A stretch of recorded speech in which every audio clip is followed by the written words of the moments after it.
Halo, jumpa lagi di Biraldino Studio pada topik cepat menguasai Laravel. Pada episode sebelumnya, kita sudah belajar model dan eloquent pada framework Laravel. Pada episode kali ini, kita akan membahas penggunaan seeding dan factory pada framework Laravel.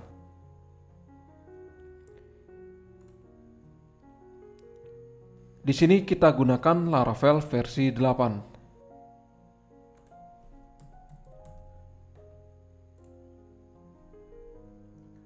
Yang pertama kita akan membahas seeding. Di Laravel ada fitur dengan nama seeding. Kegunaan seeding ini maksudnya begini teman-teman. Data master seperti agama atau misalnya jenis kelamin, data-data semacam ini bersifat tetap, tidak berubah dan tidak banyak teman-teman. Misalnya jenis kelamin. Jenis kelamin itu cuma ada dua, laki-laki dan perempuan. Jadi tidak ada jenis kelamin lain selain dua jenis kelamin itu teman-teman. Jadi nggak efisien kalau kita harus membuat modul khusus untuk mengelola data seperti data jenis kelamin atau seperti data agama. Nah, dengan Laravel kita cukup menggunakan seeding untuk menangani hal semacam itu. Oke, mari kita praktek. Di sini saya akan beri contoh misalnya buat seeding untuk data jenis kelamin. Yang pertama kita buat migration-nya. Kemudian create nama migration-nya. Setelah itu table. Oke, seperti ini teman-teman. Sebagai contoh, kita enter. Oke, kita lihat hasilnya. Nah, di sini file migration gender sudah dibuat, teman-teman. Sekarang kita buka untuk mengatur strukturnya. Di sini kita hanya menambah field nama. Kita menggunakan tipe data string. Nama fieldnya. Kemudian panjangnya kita atur 100 misalnya. Default kosong seperti ini. Oke, kita save. Oke, strukturnya sudah dibuat. Sekarang kita jalankan migration.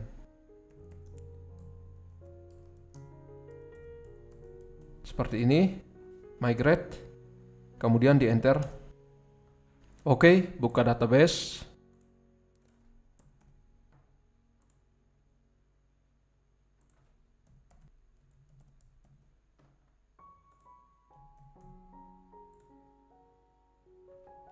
Kita buka database-nya.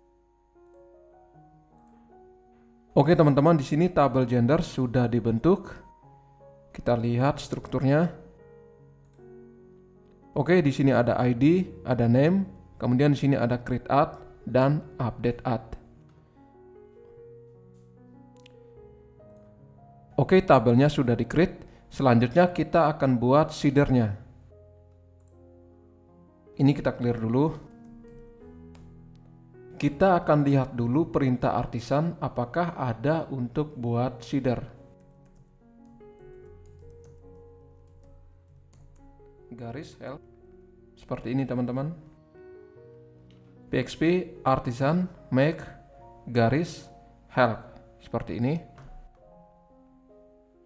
Oke, di enter. Kita lihat. Nah, di sini ada perintah untuk membuat seeder. Artinya kita bisa gunakan perintah artisan. Oke, kita clear dulu. Sekarang kita akan buat seedernya. PHP artisan make seeder seperti ini penulisannya, kemudian nama seedernya gender, kemudian seeder seperti ini. Perintahnya sudah ada di dokumentasi Laravel ini.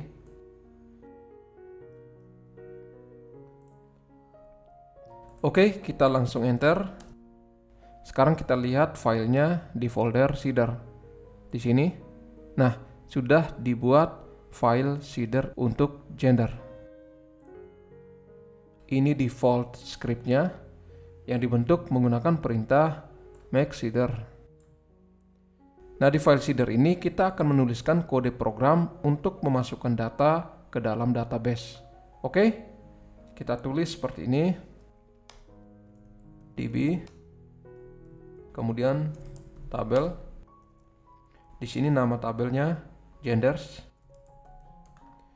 sesuai dengan nama tabel yang ada di database genders.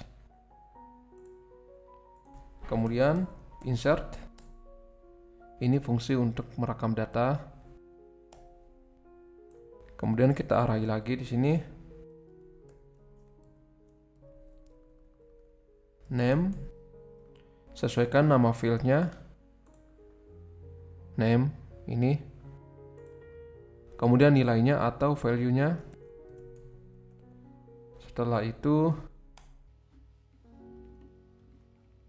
name lagi wanita. Oke, seperti ini teman-teman. Di save. Nah, ini kita menggunakan query builder. Selain kita gunakan query builder, kita bisa gunakan penulisan menggunakan pola eloquent misalnya. Seperti ini kita copy. Jadi jika menggunakan eloquent, kita langsung extend up, kemudian models, kemudian nama modelnya seperti ini. Nah, ini jika menggunakan eloquent. Bagian fungsinya selain insert, kita juga bisa menggunakan create misalnya. Seperti ini. Karena tabel genders tidak menggunakan model, maka kita tidak bisa menggunakan pola eloquent. Kita hanya bisa menggunakan query builder seperti ini. Oke, kita hapus yang ini. Kita save.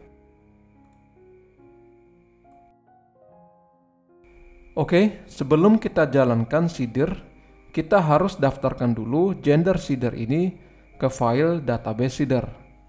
Kita buka dulu file database seedernya.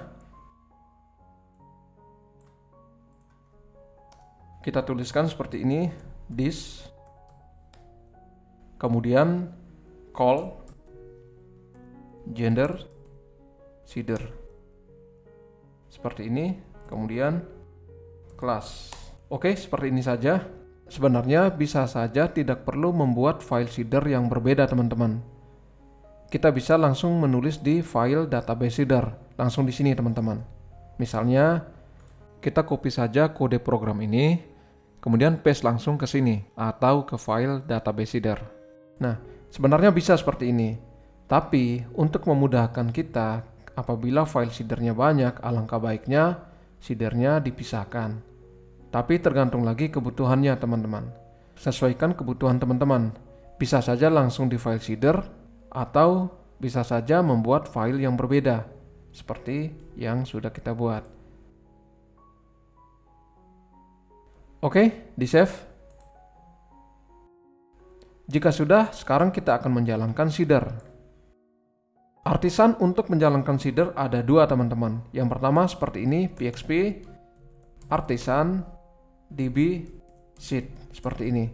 Perintah ini maksudnya kita akan menjalankan semua seeder. Apabila di sini lebih dari satu seeder, misalnya ada seeder agama. Jadi dengan perintah ini kita akan menjalankan seeder agama dan seeder gender atau seeder jenis kelamin. Seperti itu. Oke? Kemudian jika kita hanya menjalankan satu seeder saja, maka kita tinggal menambahkan dash atau garis datar dua kali, kemudian kelas sama dengan nama seeder. Seperti ini teman-teman. PXP artisan db seed, kemudian dash kelas sama dengan nama seeder. Artinya kita hanya menjalankan gender seeder saja. Oke, sekarang kita enter. Complete, kita cek di database. Nah, di sini datanya sudah masuk teman-teman. Oke. Nah, tadi kita sudah membahas seeding. Kalau seeding, kita harus definisikan dulu datanya dan memasukkan ke database. Nah, berbeda dengan factory, teman-teman.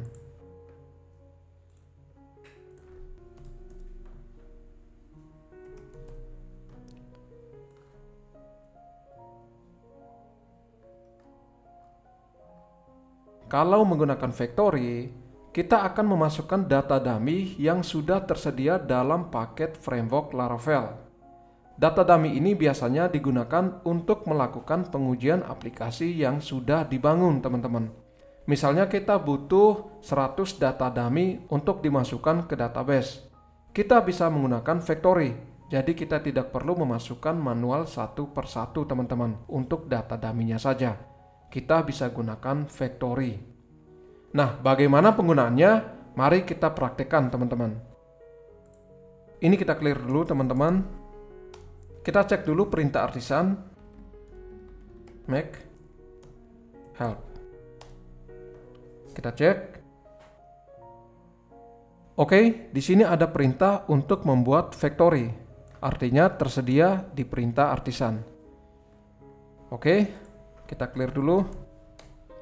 Kemudian kita cek lagi artisan untuk make factory. Garis help seperti ini. Enter. Nah, di sini ada perintah, selain kita membuat factory, kita bisa definisikan model ke dalam factory, teman-teman. Oke, kita clear dulu ini. Misal kita buat factory untuk coba. Seperti ini, PHP, artisan, make, factory, kemudian nama factory. Oke, seperti ini. Coba kita enter. Nah, kita lihat di file factory. Di sini file factory ada di folder factories. Di sini. Coba factory. Coba kita lihat filenya. Nah, di sini adalah default script factory yang dihasilkan dari perintah PHP artisan make factory. Oke? Nah, di sini karena tidak ada model dengan nama coba, maka di sini default di generate dengan nama model. Coba kita cek di folder models di sini. Nah, di sini tidak ada model dengan nama coba. Sehingga pada saat kita generate factory, di sini default menggunakan nama model, bukan nama coba. Begitu, teman-teman. Oke. Oke, kita hapus dulu coba factory-nya. Nah, sekarang kita coba buat factory sekaligus mendefinisikan model di dalam factory. Seperti ini, PHP artisan make factory, coba factory, kemudian dash atau garis 2 kali, kemudian model sama dengan nama model. Seperti ini, garis 2 kali, model sama dengan nama model. Oke, coba kita enter. Kita lihat file coba factory. Nah, di sini artisan sudah mendefinisikan nama model di dalam file factory. Seperti itu, teman-teman. Oke. Tadi kita membuat factory yang tidak ada model. Kebetulan di sini yang ada model hanya artikel dan user. Gimana jika sudah ada model, teman-teman? Misalnya, kita akan buatkan factory untuk artikel. Kebetulan di sini sudah ada model artikel. Nah, kalau sudah ada model, maka pada saat kita buat factory, nama model akan otomatis didefinisikan di file factory. Jadi kita tidak perlu menambahkan perintah seperti ini, teman-teman. Kita cukup menggunakan perintah PHP artisan make factory, kemudian artikel factory. Seperti ini, teman-teman. Artikel sudah ada model, teman-teman. Artinya ketika kita membuat factory, nanti pada file factory akan otomatis mendefinisikan model artikel. Berbeda kalau factory yang tidak ada model. Oke, sekarang kita enter. Kita lihat file artikel factory. Nah, di sini terlihat nama model sudah terdefinisikan otomatis. Oke? Sekarang kita akan tuliskan program untuk memasukkan data dummy ke database. Oke, kita tulis di sini di method definition. Di sini kita sesuaikan nama field yang ada di database. Karena terkait artikel, maka strukturnya kita menggunakan tabel artikel, berarti title dan content. Oke? Di sini this, kemudian Faker. Karena di sini saya ingin unique, maka saya tambahkan unique seperti ini. Kemudian saya akan gunakan data dummy job title. Ini maksudnya nama pekerjaan yang sudah disediakan pada data dummy framework Laravel. Saya ulangi lagi, unique ini agar data yang kita masukkan nanti tidak ada yang kembar teman-teman. Jadi datanya unik teman-teman. Kemudian job title ini adalah parameter yang ada pada factory untuk data lowongan pekerjaan. Seperti itu. Oke, kemudian content.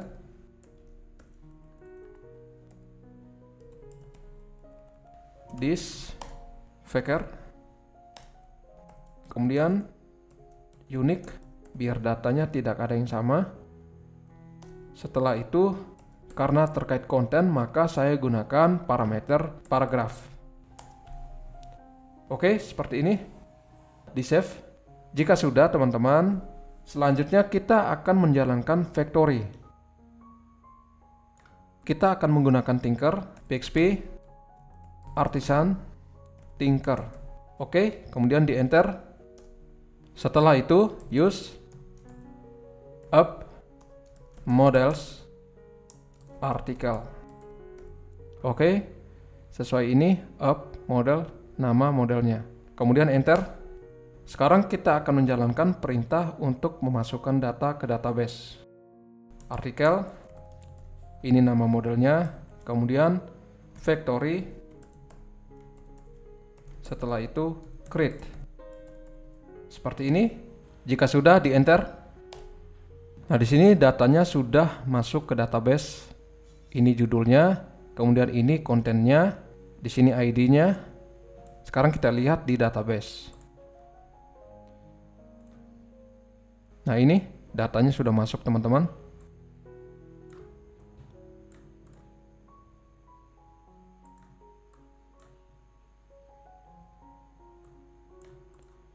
Oke. Nah, ini tadi perintah jika kita hanya memasukkan satu data saja teman-teman. Nah, sekarang kita akan masukkan data lebih dari satu. Jadi perintahnya seperti ini sama. Tinggal kita tambahkan count di sini. Misalnya berapa jumlah data yang akan kita masukkan? Misalnya 10. Seperti ini. Oke. Langsung di enter. Nah, maka factory akan membuatkan kita 10 data dummy. Kita cek di database. Nah, 10 data sudah di-generate dari factory. Seperti itu teman-teman. Nah, tadi kita sudah memasukkan 10 data ya teman-teman. Sekarang kita coba memasukkan 100 data dummy. 100. Oke, kita enter. Nah, maka factory akan membuatkan kita 100 data dummy. Kita cek di database. Nah, ini teman-teman. Mantap kan menggunakan factory Laravel. Benar-benar memudahkan kita untuk pembuatan aplikasi menggunakan Laravel.